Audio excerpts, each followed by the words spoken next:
Saúde Digital SUS Campinas.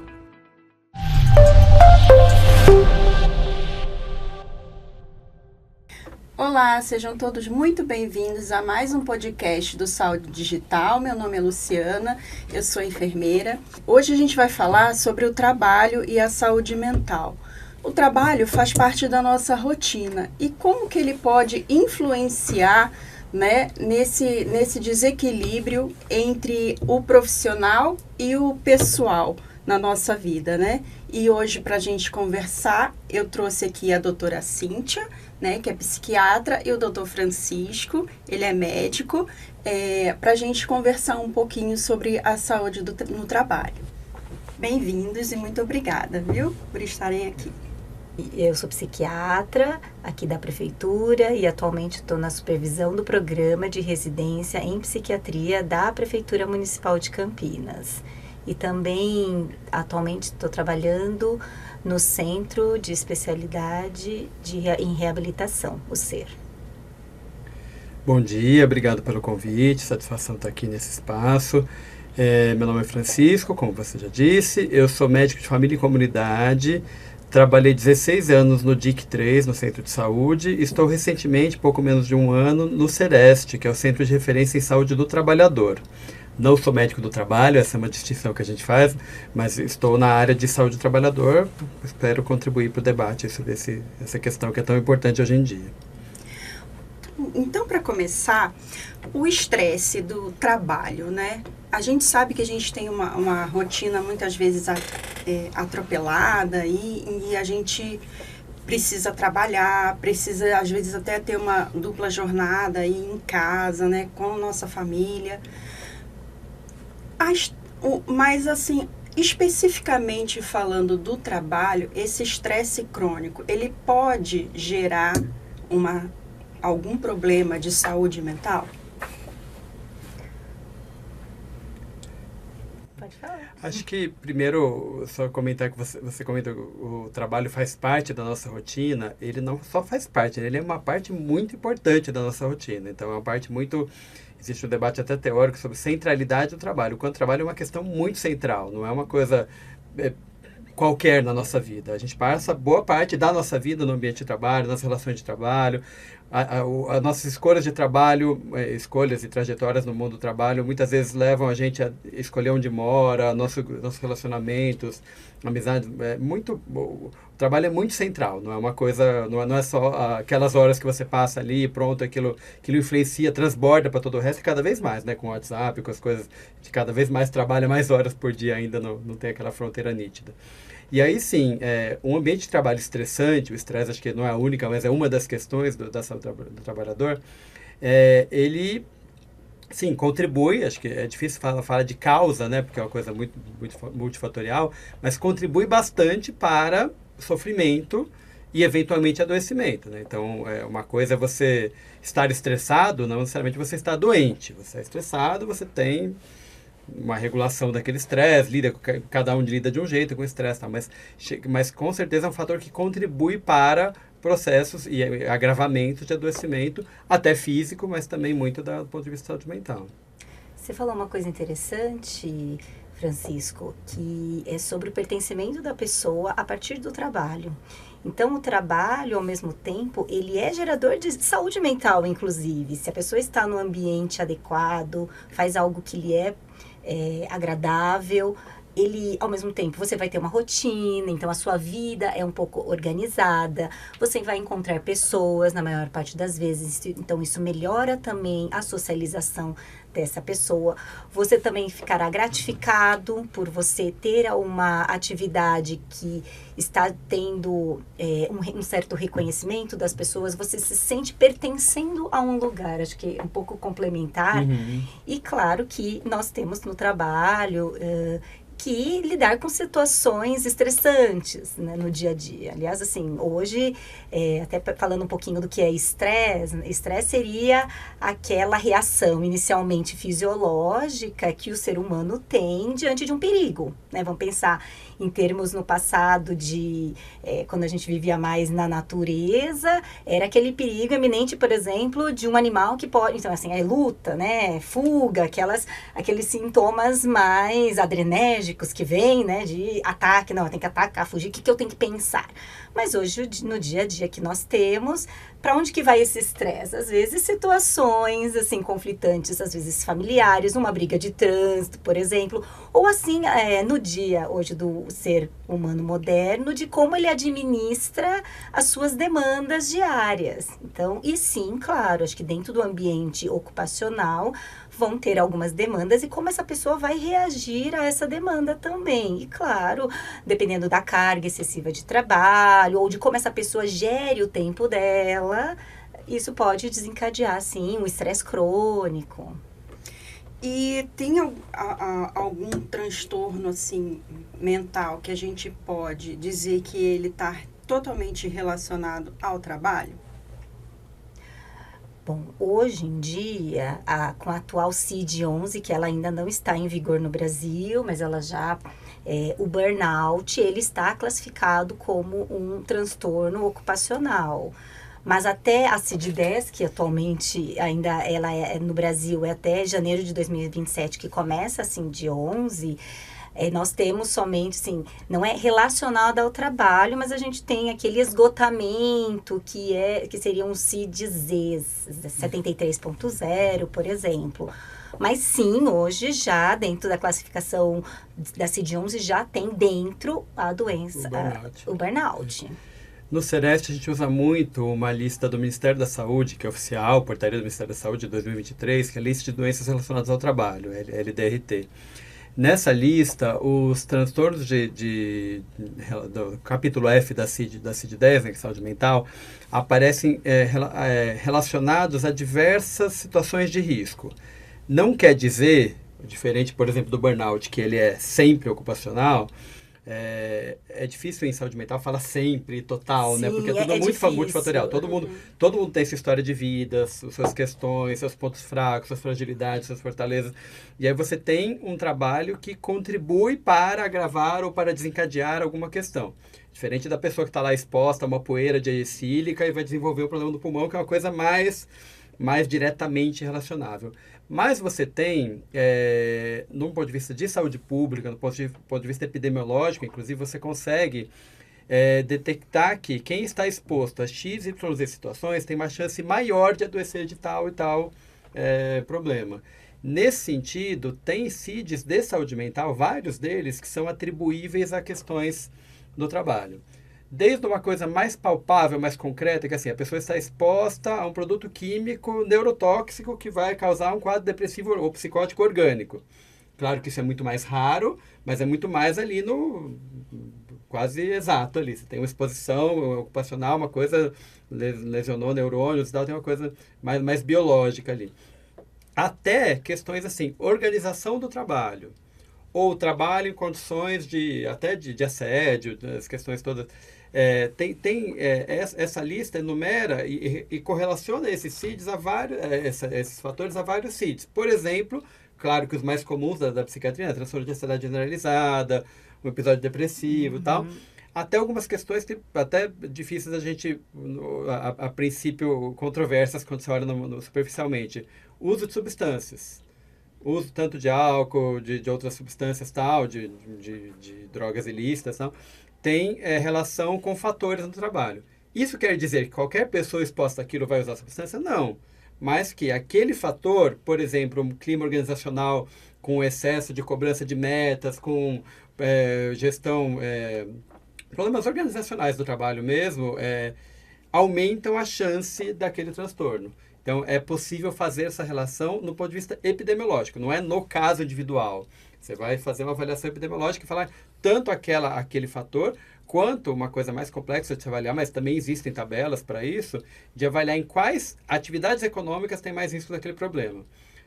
Trazer um exemplo aqui, trabalhar na saúde tem, nós aqui trabalhamos na saúde, tem maior prevalência de afastamentos por quadros de ansiedade, de depressão, do que a população geral, do que os trabalhadores de outras áreas. Trabalhar na assistência social, política pública irmã da nossa, né, tem mais risco de depressão. Por quê? Tem questões organizacionais também, mas é porque o conteúdo do trabalho é muito penoso. É você lidar com pessoas que estão em situação de desespero, você vai trabalhar em situações que são muito duras, muito pesadas. E aí, claro que isso se soma com questões organizacionais também e aumenta o risco daquela pessoa adoecer do quadro depressivo ou agravar o quadro depressivo que ela já tinha. Então, é complexo, mas é isso. A gente fala, no ponto de vista coletivo, ponto de vista epidemiológico, de saúde pública, você consegue fazer essas análises e apontar problemas, fatores que contribuem para tal adoecimento. E como você falou também, né, quando a gente tem algum problema mais físico, a gente está com uma tosse, a gente está com uma falta de ar, por exemplo, né, que você falou aí, um problema respiratório. Às vezes é bem mais fácil da gente identificar na gente mesmo e a gente ir no médico, né, quando aquilo está afetando, assim, nosso dia a dia. Agora, trabalhar nas questões mentais, eu acho que é um pouquinho mais difícil, né? Como que a gente consegue identificar na gente, ou até porque esse programa ele vai para, né, televisionado, para um público assim em geral. Mas como que a gente pode identificar na gente que a gente está num sofrimento, né, e que muito desse sofrimento faz parte do nosso trabalho, ou até um nosso parente, alguém que viva com a gente, possa identificar, não, olha, eu acho que agora passou um pouquinho do limite, a gente precisa buscar ajuda, né? Porque é difícil a gente conseguir também identificar que é o momento de buscar ajuda. Olha, eu poderia dizer que o sofrimento mental ele pode ter muitas características, ele é multifacetado e muitas vezes acontece de eu atender, por exemplo, alguém com uma situação, por exemplo, de burnout, que ela passou por diversos clínicos antes. Então, até é importante muito que o clínico que atenda esse trabalhador, ele se atente às questões ocupacionais. Por exemplo, a profissão da pessoa, como que é o trabalho dela, qual que é o que ela tem de demanda, o ritmo de trabalho, o tempo que ela trabalha, porque muitas vezes são queixas inespecíficas. Por exemplo, pode ser uma dor de cabeça, pode ser uma dor gástrica, inclusive doenças muito físicas, a gente está falando, né?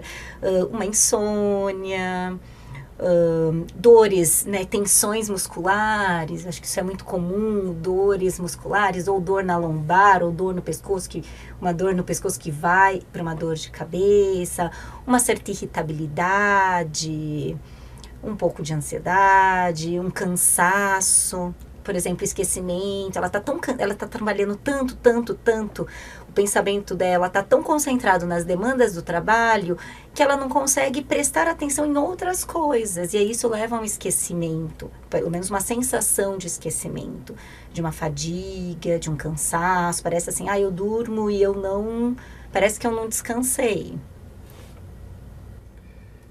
E aí é interessante que, primeiro assim, eu concordo plenamente com a Cíntia que essas pessoas estão todos os dias nos pronto-socorros, nos consultórios de clínico, de médico de família, estão no posto de saúde, e muitas vezes elas não chegam para você falando estou sofrendo no trabalho. Às vezes chega, mas muita gente chega com uma questão, né, uma demanda inespecífica e não te fala espontaneamente do trabalho. Por quê? Porque o trabalho, justamente porque ele é tão importante na nossa vida, ele é uma coisa que é bem naturalizada.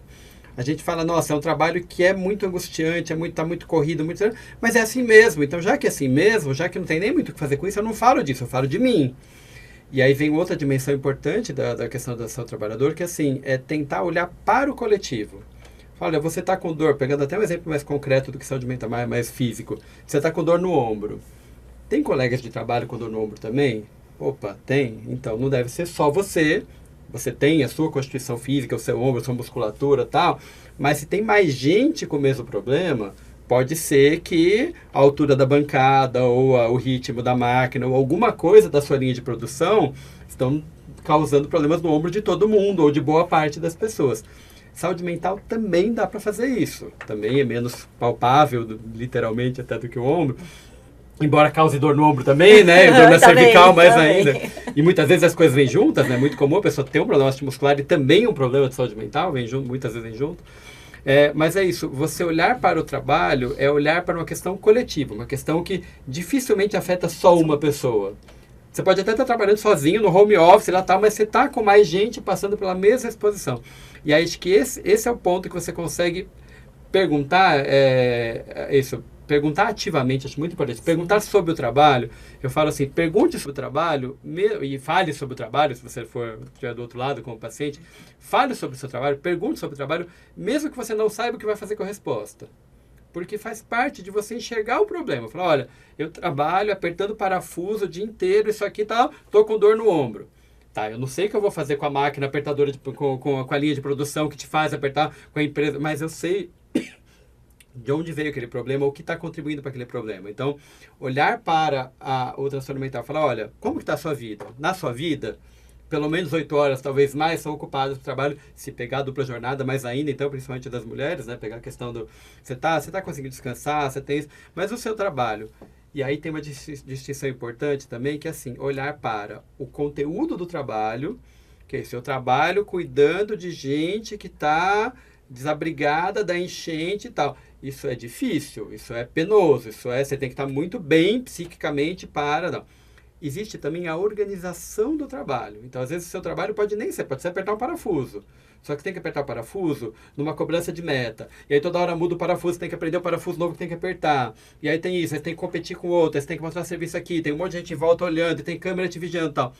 O serviço em si pode não ser nada demais, mas a organização do trabalho é adoecedora, é causadora de estresse e de sofrimento. Então, também olhar para esses fatores. E é isso, perguntar e falar sobre isso. Você pode não vai ter resposta fácil. Você vai chegar lá e mudar a empresa, não vai. Mas você enxerga o quanto aquilo é um fator, e aí você fala, olha, o seu problema não é só a dor aqui. Seu problema é alguma coisa ali na questão de saúde mental que você não está conseguindo desligar, você está o tempo inteiro pensando naquilo e tal. Vamos parar para pensar e entender qual é a causa, que é uma primeira etapa para conseguir chegar numa solução. Né? Uma coisa que você falou, né? A gente, talvez hoje, nessa era digital, na era que a gente tem um WhatsApp, esteja cada vez mais complicado a gente se desligar um pouco do trabalho, né?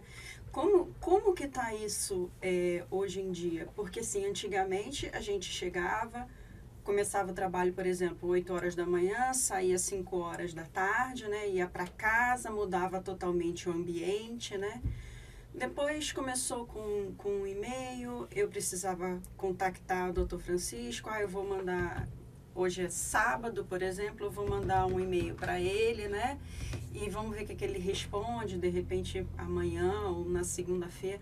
Hoje em dia, né, você tá lá, você trabalha de 8 às 5, 7 horas da noite, você recebe aqui uma mensagem no WhatsApp que deu problema lá na fábrica e você precisa responder agora. É o final de semana, é o domingo à noite, que às vezes o empregador já está perguntando para começar o dia amanhã. E tem muita gente agora com uma dificuldade, né, de se desvencilhar e ter aquele momento só de lazer, de descanso, de estar com a família, de estar com os amigos. Como que está essa relação agora? Como que a gente pode manter uma relação mais saudável aí com o trabalho e essas responsabilidades, sendo que toda hora, a cada momento agora, a gente tem essa cobrança do imediatismo?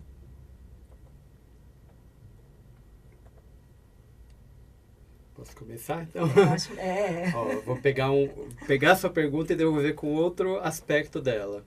Acho que a pessoa pode ter esse papel de olhar assim para o seu WhatsApp e falar, nossa, vou me desconectar, vou conseguir ir lá para o meio do mato, passar o final de semana num lugar que eu não vou ser incomodada pelo WhatsApp, por rede social.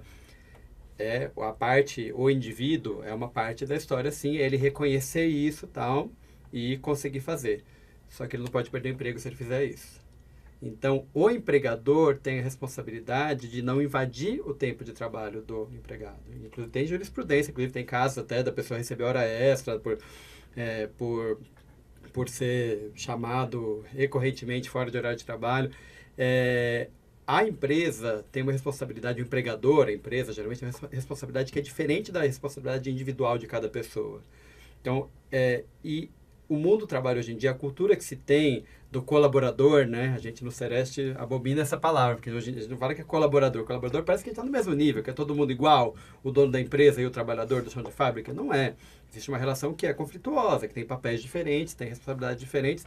E aí você...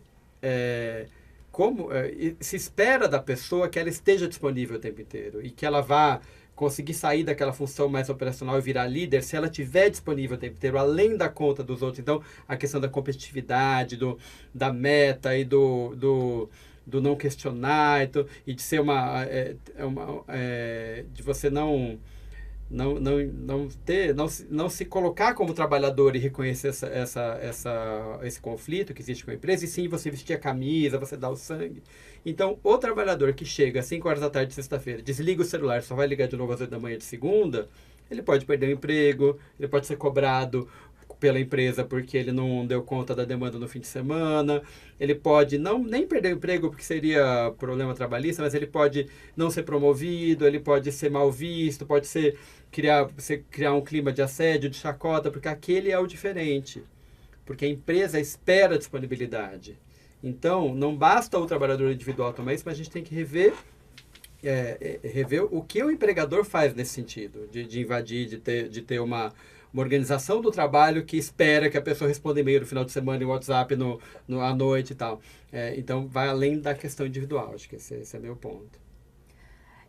Eu diria que tem essa esfera, uma parte que é da própria empresa, que é da instituição, e também tem as questões do indivíduo. Uhum. Então, acho que pensar, né, um pouco até falar de burnout, ele tem muito esse lado. Tem o lado que é da empresa e tem o lado também de características pessoais. Às vezes, talvez, pode até ser que a empresa até não demande isso, mas vem do próprio funcionário. Então, acho que por isso que é algo muito complexo para tratar a doença, a saúde mental no trabalho. É algo que a gente tem que envolver múltiplas instâncias.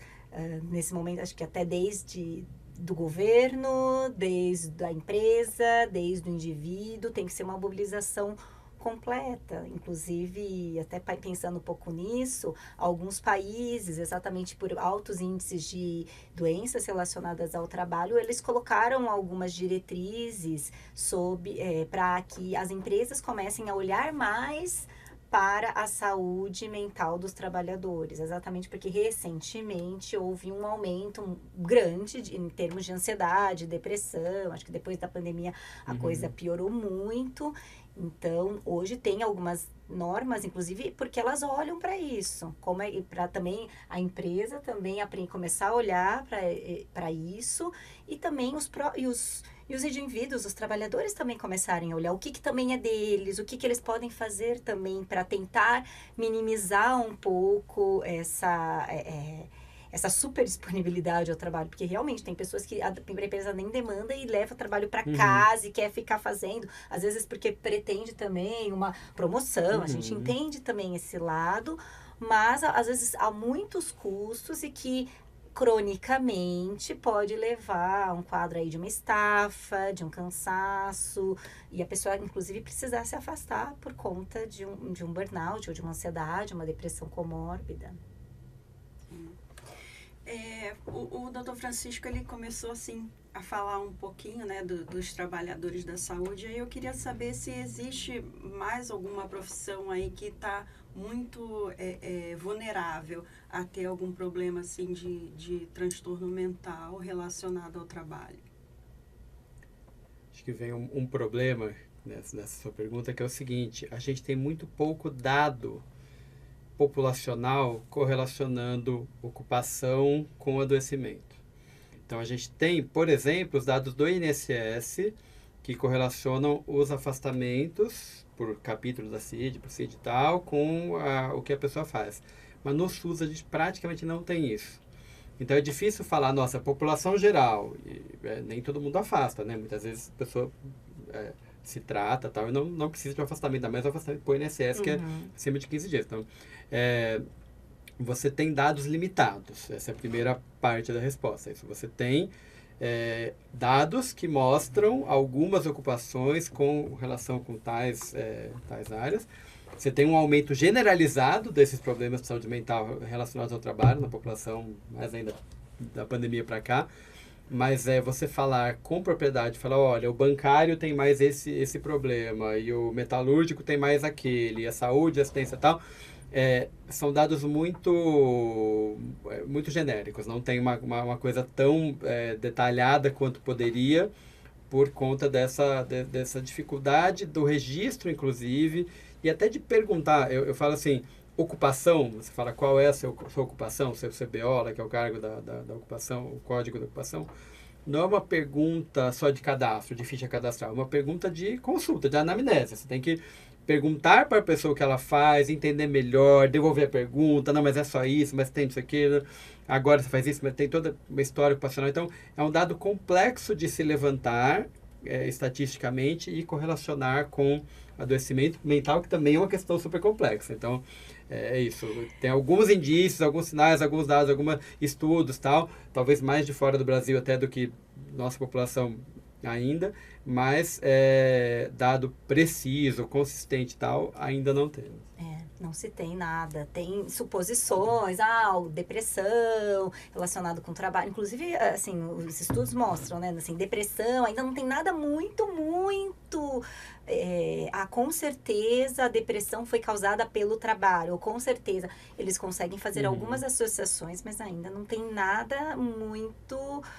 documentado, os estudos não mostram tudo, exatamente porque também está muito novo. Assim, os estudos de burnout, inclusive, assim, houve um maior aprofundamento após a pandemia. Acho que a pandemia foi, inclusive agora eles estudam até burnout dos pais que ficaram em casa cuidando dos filhos, mas assim, é uma coisa muito nova mesmo, e não se tem inclusive porque, exatamente, não se tem esse diagnóstico ainda afirmado de burnout exatamente para se colocar no afastamento do INSS. Então, acho que pelo que eu vi, houve um aumento muito grande no último ano em termos de afastamento, não necessariamente trabalhadores afastados no INSS. Nos últimos 10 anos, acho que 2024 foi o maior em termos de ansiedade e depressão. Mas, assim, mesmo se a gente falar em burnout, é muito pouco. Então, a gente não consegue fazer essa relação. E burnout talvez seja a ponta do iceberg, uma das pontas do iceberg, porque também não é qualquer pessoa que chega naquele critério, naquela coisa mais específica. Uma ansiedade generalizada, coisas mais comuns até essa, mas... Sim. Só pegando uma outra ponta do iceberg também, que é o suicídio, né? Suicídio, por ser um óbito, por ser uma coisa drástica, também muito menor do que a ansiedade generalizada ou outros transtornos muito mais frequentes, mas também está crescendo muito. No suicídio você consegue um pouco mais levantar padrões por conta de declaração de óbito, que tem um preenchimento um pouquinho melhor. Então, a pessoa que faleceu, você tem documentos mais, é uma coisa mais pontual, mas aquilo, então, você consegue ter indícios de ocupações que têm maior risco de suicídio. Nós da saúde, inclusive, trabalhador de segurança, mas também ainda, mesmo nisso, são poucos os dados. Assim. Empresas que elas já têm, mostram que os trabalhos são mais assim, estressantes, né? Elas podem fazer alguma coisa, alguma atividade, elas promovem algo para que esse trabalho ele não seja assim, um gatilho para desenvolver algum problema de saúde mental? Existe algum programa, né, que principalmente essas empresas mais jovens assim de tecnologia, vocês estão vendo assim algum movimento que as empresas estejam fazendo algum programa para aliviar esse estresse do dia a dia em relação mais ao trabalho? Olha, o que eu já vi, assim, tem algumas empresas que os funcionários têm alguns planos, por exemplo, até mesmo se eu não me engano, o Well Hub, que eles podem, inclusive, conseguir alguma ajuda psicológica em algum momento, temporária. Algumas empresas também têm apoio ao funcionário, se ele precisar.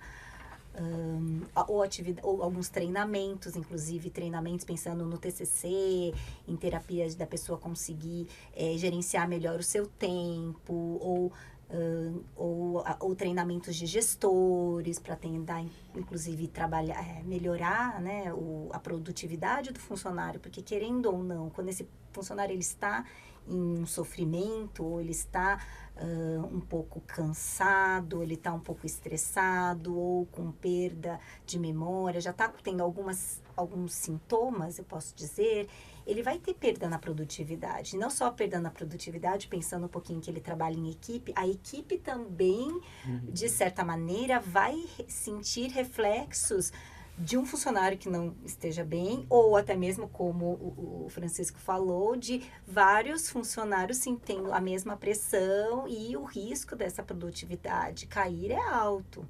Então, muitas empresas, elas já têm pensado nisso. Então, tem alguns treinamentos, tanto de líderes, gestores, ou algum aconselhamento psicológico. Alguns também produzem até mentoria. Isso eu já vi alguns, ou até mesmo encaminhamento para algum atendimento mais especializado, quando for o caso. Acho que, ou até mesmo práticas de exercícios físicos. Então, esses aplicativos também fornecem uma possibilidade desse funcionário ter acesso à atividade física, ou até mesmo acesso a medicamentos, que também, quando é o caso, são medicamentos caros. Então, acho que eu vejo algumas empresas, sim, eu tenho notícias, eu não sei. Acho que é muito novidade e exceção ainda, né? Se você pensar naquela lógica mais da medicina do trabalho, da saúde ocupacional, que tem aquelas coisas, PCMSO, PGR, aquelas siglas que, para a imensa maioria dos trabalhadores e trabalhadoras, é só um exame periódico meio burocrático, que vai avaliar riscos lá, se tem risco ergonômico, risco biológico,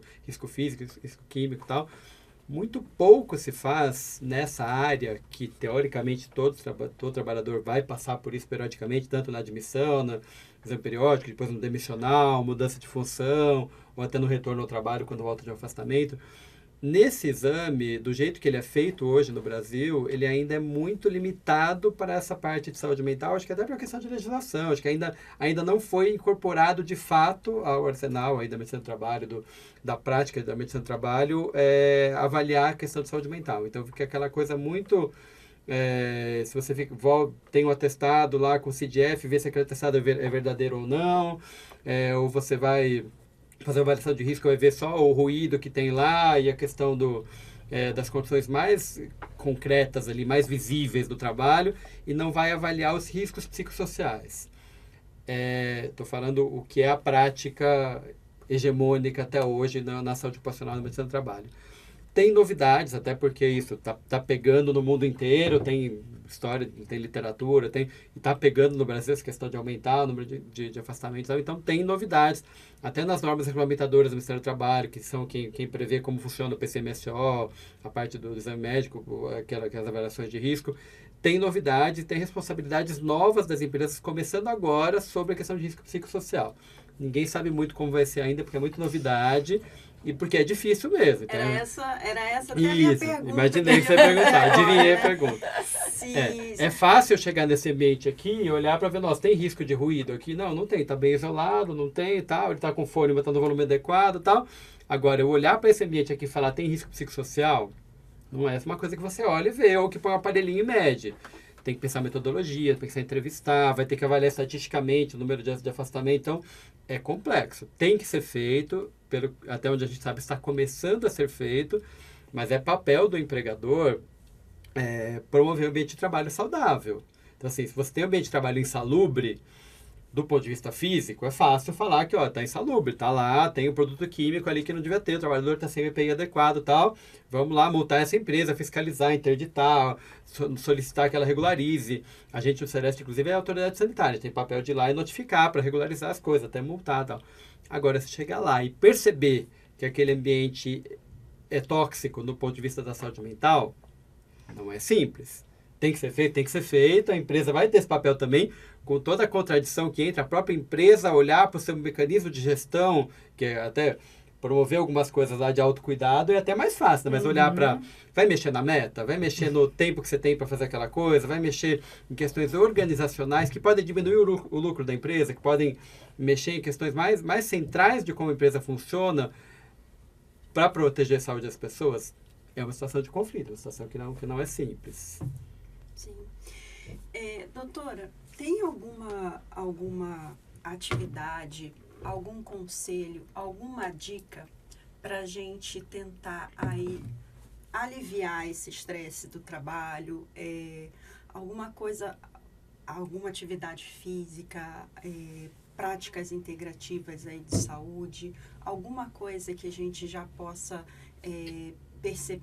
fazer quando a gente já se sentir um pouco mais estressada, mas muito envolvida no trabalho, para a gente tentar amenizar também? Olha, eu primeiro recomendo atividade física muito. Para Assim, todo mundo. para todo mundo, claro, que dentro das suas limitações, dentro da liberação do médico, mas assim, atividade física. E assim, tem um número, assim, pelo menos eu falo, no mínimo aí 30 minutos, 30, 40 minutos, umas 5 vezes por semana. Eu pelo menos sei que não é tão simples, mas assim, a atividade física regular, ela ajuda muito na ansiedade, muito. Ela diminui a ansiedade, ela libera endorfina, a sensação de prazer, de bem-estar. Então, tem que ser feito. É atividade física. Eu não abro mão. Uma alimentação saudável, na medida do possível. Existem também técnicas de mindfulness, que é a técnica de atenção plena, que é quase como se você... São umas técnicas quase de relaxamento, quase uma meditação, que a pessoa respira... Assim, às vezes pode ser feita em 5 minutos, de você fechar os olhos, respirar fundo, para prestar atenção no que você está fazendo. Porque hoje, o mundo de hoje, a gente tem... são muitos estímulos ao mesmo tempo, então eu rodando o dedinho no celular, prestando atenção na televisão que está passando, conversando com o colega do lado. As pessoas, elas estão multitarefas, então acho que não é só, acho que a gente fala da questão ocupacional, mas tem também para a pessoa olhar para si e falar assim, espera um pouquinho, como é que eu estou vivendo a minha vida? Então, a atenção plena, ela tem essa coisa de você parar, respirar e prestar atenção no que você está fazendo. Então, eu estou aqui, então eu estou prestando atenção, aqui conversando com vocês. E não estou aqui pensando, depois daqui eu vou ter que ir em tal lugar, depois eu tenho que fazer isso, nossa, eu preciso ir lá. Porque eu não estou aqui. Eu estou aqui, mas eu não estou aqui. Estou com a minha cabeça a 1000 por hora. Então, acho que a gente também, assim, além da questão do trabalho, nós também estamos vivendo acelerados. Nós queremos fazer muitas coisas. E, assim, a cabeça não para. E se a cabeça não para, nós ficamos cansados. Porque uma hora é quase como se você estivesse dirigindo a 220 num carro que só aguenta dos 110. Assim. Então, uma hora ele vai começar a falhar. Não dá. Então, eu recomendo também práticas de mindfulness, ou acupuntura, eu adoro as práticas integrativas. Então, assim, acho que se cuidar. E também se dedicar a momentos de hobby, de lazer. Porque é muito comum, as pessoas às vezes chegam para mim com burnout, eu pergunto assim, e para você faz o quê? Eu entendo que o trabalho faz muito, faz um papel central no indivíduo. Mas assim, o que você está fazendo para você além do trabalho? Aí a pessoa olha pra mim e fala assim... Oi? Como assim? E é disso que isso não é raro de acontecer. Você pergunta, você tá cuidando, às vezes tem filhos, né? Tá tanto na correria dos cuidados que fala assim, você brinca com seu filho? Você está com seu filho? Porque assim, não adianta você estar e não estar. Não adianta você estar lá do lado, mas tá lá mexendo no celular. Você não está presente. Você não está presente naquele momento para curtir o momento. Então, a gente tem a impressão que nós vivemos o futuro ou o que está acontecendo no mundo e nós não estamos prestando atenção à nossa vida, ao que a gente faz no dia a dia. Então, eu recomendo isso, assim, parar, respirar, pensar e estar presente e disponível para o que você estiver fazendo naquele momento. E aí, nesse caso, as redes sociais, eu acho que é importante ter tempo, assim, você ter um tempo, porque assim, eu vejo que às vezes as crianças, os adolescentes não conseguem ter esse controle, mas adulto também não tem controle. Então, a criança está muito vivenciando o adulto que ela está vendo lá mexendo no celular. Então, a gente também tem que parar para pensar o quanto que nós vivemos em redes sociais, que, para mim, um tempinho, ok, mas só em redes sociais, porque aí meu tempo livre eu fico no celular, rodando redes sociais, então você não está fazendo nada para você. Você não está fazendo atividade física, você não está fazendo um hobby, você não está fazendo nada que te dê um prazer e que te acalme. Acho que ler um livro, ou andar de bicicleta, ou brincar com o filho. E nem estou falando de viajar, coisas assim. Não, mas às vezes curtir coisas mais simples, ou tá lá fora, sai um pouco, dá uma volta, conversa com o vizinho, coisas que as pessoas faziam no passado, se a gente parar para pensar. Hoje a gente fala que não tem tempo, mas o pouco de tempo nós estamos rodando em redes sociais, olhando e às vezes sem nenhum propósito. Acho que eu pensaria um pouco nisso e tentar gerir seu tempo, claro, né? Tentar gerir de uma maneira, meu trabalho é isso, eu faço minha atividade física a tal hora, depois eu trabalho, depois eu tenho um tempo livre para mim. Vou ficar meia hora nas redes sociais, meu celular vai apitar para falar, olha, você já passou do seu tempo, para você se dedicar a outras coisas. Acho que e aí você vai ver que usar o seu tempo com qualidade. Uhum. Vou concordar com tudo isso, mas colocar algumas questões sobre o trabalho que pegam nisso. Acho que se cuidar em todas essas linhas do cuidado, atividade física, prática integrativa, terapia, para quem tiver acesso, porque é uma coisa também muito restrita. Eu esqueci de falar, que aí a parte mais mais tratamento mesmo. Mas que não seja terapia, algum espaço de escuta, de falar sobre o problema, falar sobre as questões, né? Porque o celular, a rede social é de bom jeito de se ocupar para não parar para pensar no que você precisava pensar, né? Então, nossa, quero nem pensar no que aconteceu hoje, então vou lá ver outra coisa. Então, parar para pensar, parar para falar, conversar, falar sobre coisas difíceis. Vive uma sociedade do que não pode chorar, né? Não pode, nossa, desculpa que eu estou chorando. Não, se tiver que chorar, melhor chorar e desabafar, e ter com quem contar para desabafar do que ficar se ocupando, se distraindo. Gente, não adianta se distrair daquilo que está pegando, que está doente. Você tem que parar para viver aquele sofrimento, muitas vezes aquele luto e tal.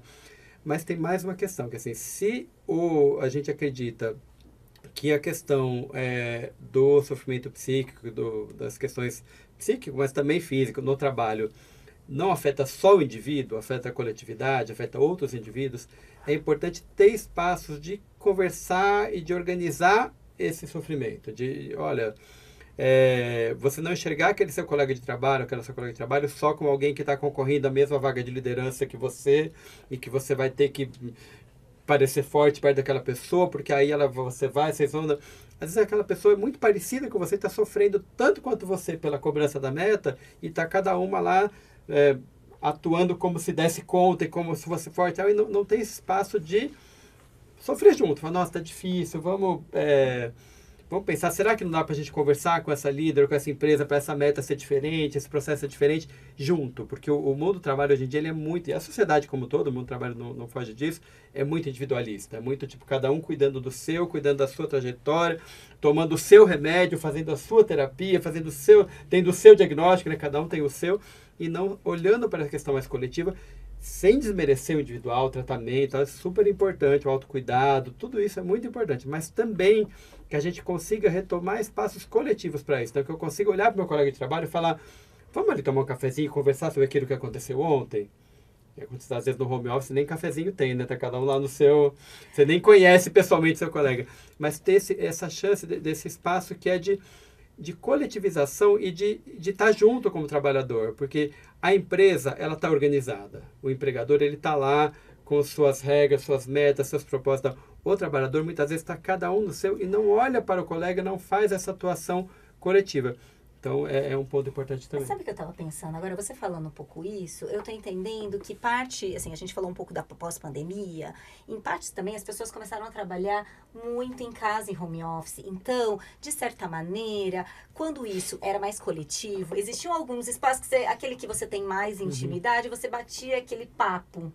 Mas hoje, com o home office, cada um tá na sua. Então, você não tem mais... Assim, ok, você pode falar, mas esses espaços diminuem realmente ficaram menores. E acho que também, acho que a gente agora falando um pouquinho, né, o quanto a pandemia, de certa maneira, tem um pouco a ver com essa diminuição de espaços coletivos, mas eu concordo que as empresas também deveriam, inclusive, favorecer espaços para trocas, para conversar um pouquinho. Às vezes, eu tenho muita dificuldade nessa parte mas olha, essa parte eu domino. Então, dividir inclusive as responsabilidades entre, esse é meu fator, eu tenho esse lado muito forte no meu trabalho, o outro, só que o que você trabalha eu não sou tão bom, então vamos dividir o outro. Então, assim, promover trocas, ou mesmo, eu já vi também grupos de apoio mútuo, assim, por exemplo, pessoas, às vezes, que estão mais ou menos na mesma função e que elas formam grupos, às vezes, dentro da empresa ou fora, em outros espaços, para conversar dessas dificuldades. É importante. Então, só para fazer esse adendo que eu pensei um pouco do quanto a pandemia, de certa maneira, por conta de home office, de cada um estar no seu quadrado, diminui um pouco espaços de socialização e de compartilhamento de angústias e dificuldades. Agora, uma outra questão, assim, se eu trabalho numa empresa, que essa empresa, ela tem um departamento médico, né, e aí se eu estou me sentindo angustiada, depressiva, ou com raiva, ou algum problema, alguma questão de saúde mental, uma depressão, eu devo procurar a assistência médica no próprio trabalho, no departamento de saúde do trabalhador dessa empresa, ou eu devo procurar primeiro algo particular? Como eu acho que proceder são assim? papéis diferentes, na verdade. Então, a empresa pode até ter um ambulatório médico, algum atendimento ali que vai fazer uma coisa mais pontual, muito mais voltada para o físico, é muito mais fácil dar um anti-inflamatório para dor no ombro do que ter uma escuta e uma avaliação qualificada de uma questão de saúde mental. Mas é alguém que está dentro da empresa ou terceirizado por ela, atuando para ela. Então, não é o que a gente chama na medicina de médico assistente. Quem é o médico assistente? É o médico que cuida da pessoa, que faz o manejo, a escuta, o diagnóstico, o manejo do problema num pacto, num acordo com aquela pessoa. Então, você procurou aquele médico, ele vai cuidar de você. Ele, de certa forma, ainda que intermediado, pode ser particular, ou pelo SUS, ou pelo convênio, mas está intermediado por alguém o pagamento daquilo, mas ele está trabalhando, entre aspas, para você, para cuidar do seu problema. O serviço de saúde ocupacional, e aí entra o médico, o psicólogo, o fisioterapeuta da empresa, ele está trabalhando para a empresa.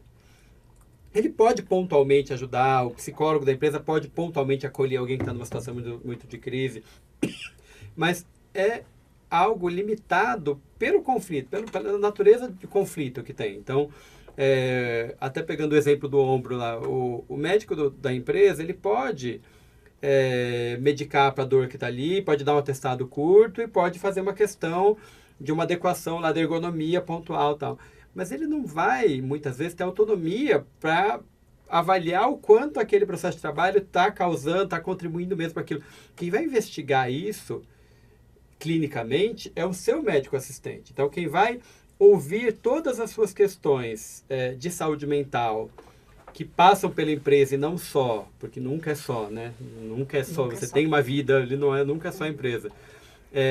Quem vai ouvir suas questões, acolher, fazer um diagnóstico, fazer uma avaliação daquilo, pensar um plano de tratamento que inclui mexer com questões da empresa, não é a própria empresa. É alguém que trabalha, entre aspas, para você, no sentido de o compromisso daquela pessoa é com o seu atendimento. É médico assistente, é psicólogo assistente, fisioterapeuta, não é alguém que está numa posição ocupacional. O que eu acho que é o papel do serviço vinculado à empresa, ao médico do trabalho, à saúde ocupacional, é a questão, além de um acolhimento mais pontual, é a questão mais coletiva. É detectar aquilo que a gente estava falando sobre, tem muito afastamento por CID e F nessa empresa. Opa, vamos ver o que está acontecendo. Então, porque ele vai saber, muitas vezes a pessoa está na empresa, tem uma questão de saúde mental em tratamento e não conta para a empresa. E nem é obrigado a contar. Porque cada um tem sua privacidade, intimidade. Então, eu não vou chegar para a empresa e falar, estou tomando tal remédio. A não ser que aquilo interfira. Nossa, eu dirijo o caminhão e eu tomo remédio que me dá sono. Aí eu preciso contar, porque tem que rever função. Mas é uma exceção. A regra geral é, você continua trabalhando, toma o seu remédio e está tudo bem. Caso você se afaste, precise de um atestado que vai com o CID, tem uma certa polêmica também do quanto vai o CID ou não, né? Mas aí, precisou levar um atestado com o CID, foi um atestado maior, foi uma coisa relevante e tal, a empresa deveria e poderia, e tem empresas que fazem isso, nem todas, de olhar para aquilo com uma perspectiva epidemiológica mesmo. Olha, tem tanto, o setor tal está tendo muita gente com CID de problema de ombro. Opa, vamos rever o setor tal. O setor outro está tendo muita gente com questão de ansiedade. Vamos rever lá. Então, esse é o papel que dá mais para esperar para um serviço de saúde ocupacional do que uma questão de assistência direta à pessoa mesmo, ainda mais na saúde mental. Eu ia perguntar também sobre esse assunto, que assim, se eu passei pelo médico, né, particular meu, da minha confiança, e aí eu sou afastada, né, por questão de saúde mental relacionada ao trabalho. E aí eu posso ter uma certa vergonha, um certo medo de levar isso, né, no departamento médico do trabalho, com medo de ser afastado aí da empresa, né? É obrigatório isso, da gente ter que levar e a empresa ter esse conhecimento de que o funcionário está sendo afastado por um problema de saúde mental relacionado ao trabalho? Assim, teoricamente, o trabalhador tem direito ao sigilo, à intimidade, não precisa revelar para a empresa o motivo do afastamento. Na vida real, os trabalhadores que levam atestado sem CID quase sempre são cobrados por empresas de todos os tamanhos não vale sem CID, não vou pagar seu atestado. Quase sempre os trabalhadores pedem, coloque sim o CID que vai me dar menos problema lá. Às vezes é uma situação mais constrangedora e tem toda uma dificuldade com isso. A empresa, assim, uma coisa é você entregar um atestado no RH da empresa e a empresa toda poder, não deveria, mas outras pessoas saberem. Outra coisa é você prestar informações ao médico da empresa com sigilo sobre aquela questão. É o tipo de situação que o que está na lei nem sempre é o que acontece na prática, porque a pessoa tem medo de perder o emprego. Então, e tem medo de não só perder o emprego, mas de não ter o atestado pago, de perder a cesta básica, de ter aquela falta considerada como injustificada e se prejudicar funcionalmente. Então, assim, direito ao sigilo, direito à intimidade, sem dúvida. Prestar informações ao médico da empresa é uma coisa, entregar um atestado que todo mundo vai ficar sabendo, mandar para o WhatsApp para o patrão é outra. Mas na vida real, o trabalhador muitas vezes prefere que vá o CID lá. E hoje em dia qualquer um vê o CID, sabe o que é, põe na internet, sabe o que é. Mas muitas vezes prefere porque é uma relação que não é de igual para igual, né? Então ele tem, diante do meu receio de perder a cesta, perder o emprego e tal, eu vou lá e coloco, ainda que saiba que isso pode ter uma questão de estigma também. Então é uma situação delicada. Doutor Francisco, para algumas doenças a gente sabe que existe a notificação e registro desses casos, né? Por exemplo, tuberculose, né? A gente precisa notificar. Para as questões de saúde mental do trabalho, existe essa questão de precisar ser notificado sobre essas relações de trabalho? Justamente por essa demanda, essa necessidade de produzir dados, de enxergar esse problema que a gente sabe que existe, mas tem muita dificuldade de fazer estudos mesmo, levantar qual ocupação, qual atividade econômica que tem mais questões. As doenças e agravos relacionados ao trabalho, e aí passa tanto por acidente de trabalho, quanto por as doenças osteomusculares, como Lerdort, perda auditiva induzida por ruído, problemas de pele relacionados ao trabalho, dermatose, e também o transtorno mental relacionado ao trabalho, existe um mecanismo de notificação semelhante a uma notificação de uma tuberculose ou de uma dengue. Então, todo caso, para quem não é da área da saúde, todo caso de dengue, na hora que você considera lá um caso suspeito de dengue, não precisa nem ser confirmado, suspeito de dengue, vai ser anotado ali quem é o paciente, qual foi a data de início de sintomas, qual o endereço do local, onde trabalha, inclusive, porque pode ter pego a dengue em casa ou no trabalho e tal. E isso, teoricamente, vai desencadear ações preventivas. Você vai procurar um mosquito, falando bem concretamente, vai procurar um mosquito naquele bairro que está tendo muito caso.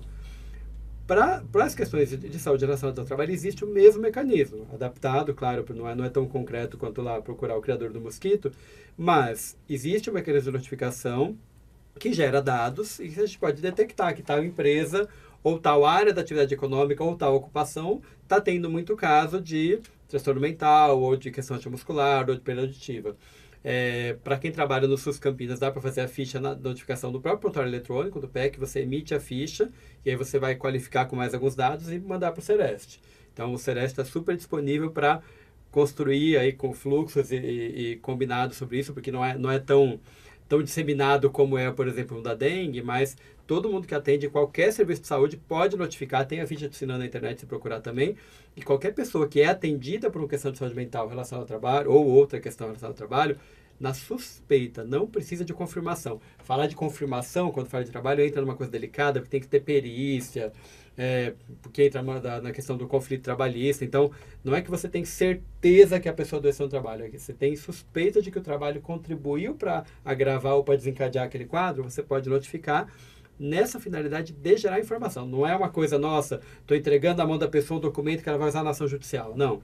Isso também é necessário em algumas situações, mas no dia a dia não é nem isso. Você vai gerar um documento epidemiológico do SUS, nem precisa a pessoa saber ou concordar, porque é um documento interno do SUS, que é um documento de notificação daquele agravo e que vai colocar qual é a empresa, qual é a atividade econômica, qual a ocupação e qual o CID para a gente poder fazer essas avaliações depois.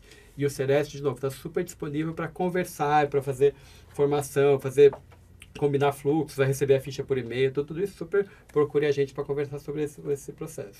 E isso é muito importante, né? Como você falou, não tem muitos dados hoje, né? Isso contribui, né, para futuras ações, né, para as empresas também começarem também a pensar um pouquinho, nossa, esse ramo aqui é um ramo que é mais suscetível, né?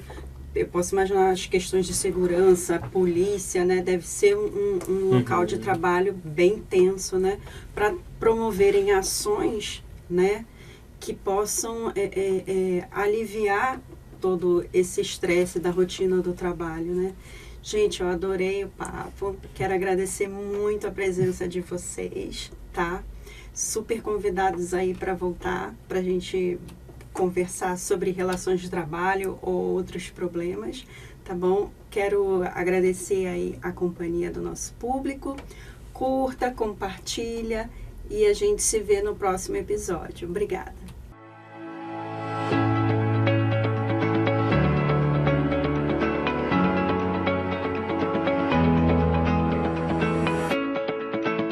Saúde Digital SUS Campinas.